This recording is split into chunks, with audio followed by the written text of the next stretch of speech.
30 दिसंबर की बात है। मैं अपने दोस्तों के साथ परचेज़ करके डीमार्ट से सामान घर लौट रहा था और इसी बीच रोड मतलब गाड़ी से मैं उतरा और रोड क्रॉस करने लगा। तो जब रोड क्रॉस कर रहा था तो एक स्कूटर वाला आ रहा था और उसके सामने मैं आ गया। मेरी गलती थी, मैंने गलती मानी अपनी और उससे सॉरी कहा कि भाई गलती हो गई, मैंने देखा नहीं रोड क्रॉस करते वक़्त। तो उसने गाली गलौज करना शुरू कर दी। कैसे नहीं देखा, क्यों नहीं देखा, ये वो और गालियाँ बकने लग गया वो। तो मैंने उससे कहा कि भाई सॉरी बोल दिया आपको, अब आप जाओ, हम लड़ाई थोड़ी करेंगे। तो जैसे ही मैंने कहा उससे कि लड़ाई थोड़ी करेंगे, तो उसने अपना चाकू निकाला, गाड़ी में जो उसके पास चाकू था और चाकू चलाया उसने। और जिस तरीके से चाकू चलाया, क्योंकि मैं एक्टर हूँ, मैंने ऑब्ज़र्व किया, मुझे पता है कि कैसे चलाया जाता है चाकू, तो जिस तरीके से उसने चाकू चलाया, उस तरीके से मुझे लग गया कि बहुत प्रोफ़ेशनल चाकूबाज़ है या कोई गुंडा है, जिसका काम ही है कि चाकू चलाना, लड़ाई करना, ये सब करना। मैं दूर हुआ, दूर होने के बाद में हमारा एक और दोस्त था, जो उसी स्पॉट पर मौजूद था, वो आया बीच में, उसने बीच बचाव किया। इस बीच में उसने फिर से मुझे थप्पड़ मारा, थप्पड़ मारने के बाद में फिर मैं वापस दूर हुआ कि मुझे लड़ाई नहीं करनी है, क्योंकि मैं काम कर रहा हूँ, अभी एक सीरीज़ कर रहा हूँ और मुझे ये नहीं है कि मेरा काम उस वजह से हैम्पर हो, ये चोट की वजह से या किसी भी वजह से मेरा काम हैम्पर नहीं होना चाहिए, क्योंकि काम ही करने के लिए आए हैं यहाँ पर।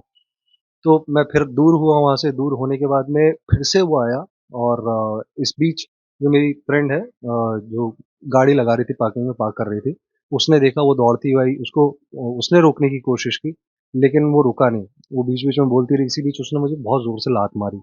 अब वो इतना ज़्यादा बढ़ता जा रहा था उसका मारना-पीटना, गाली बकना, ये सब चीज़ें, तो फिर मैंने अपने सेल्फ डिफेंस में ढूँढा कि मेरे को कुछ मिल जाए। फाइनली मेरे हाथ में एक डंडा मिला मुझे और वो डंडा मैं लेकर आया।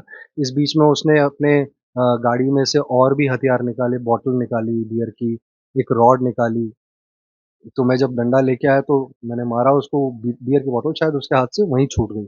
उसके बाद में बियर की बॉटल छूटने के बाद में दूसरी बार जब मैंने उसको डंडा मारा रोकने के लिए उसको, तो वो डंडा टूट गया और वो डंडा टूटने के बाद में उसने आयरन रॉड उठाई और ऐसे हिट किया मेरे को यहाँ पे सिर पे और यहाँ पे। और यहाँ से फिर वो फट गया, इधर 5 स्टिचेज़ आए, इधर 6 स्टिचेज़ आए और ब्लीडिंग बहुत ज़्यादा हुई और ये मारने के बाद में मैं गिर गया और गिरने के बाद में फिर मेरे जितने भी दोस्त लोग थे या आस-पास जितने लोग मौजूद थे, उन लोगों ने उठाया। मेरी वो जो फ्रेंड है, नैन्सी, वो मेरे को हॉस्पिटल तक लेकर गई। हॉस्पिटल गए, डॉक्टर्स ने देखा, स्टिचेज़ लगे, स्टिचेज़ लगने के बाद में हम पुलिस स्टेशन गए। हमने मामला दर्ज कराया। मामला दर्ज कराने के दौरान पुलिस ने 118 एक और 352 का मामला दर्ज किया है।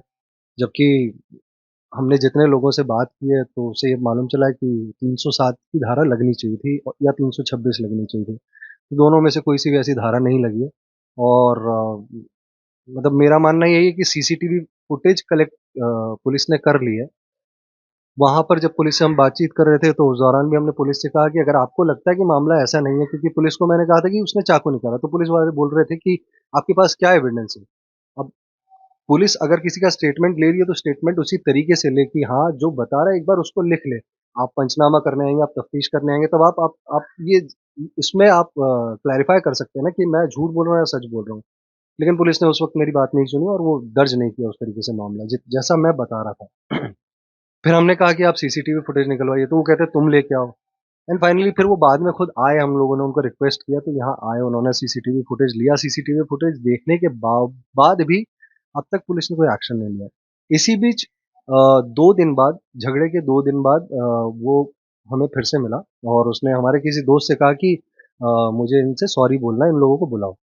तो हम लोग वापस आए और आने के दौरान फिर उसने हमसे कहा कि सड़क पे ही थे, तो सड़क में हम मैं दवाई लेने के लिए गया हुआ था और मैं और मेरी जो फ्रेंड है नैन्सी, हम दोनों साथ में वापस आ रहे थे।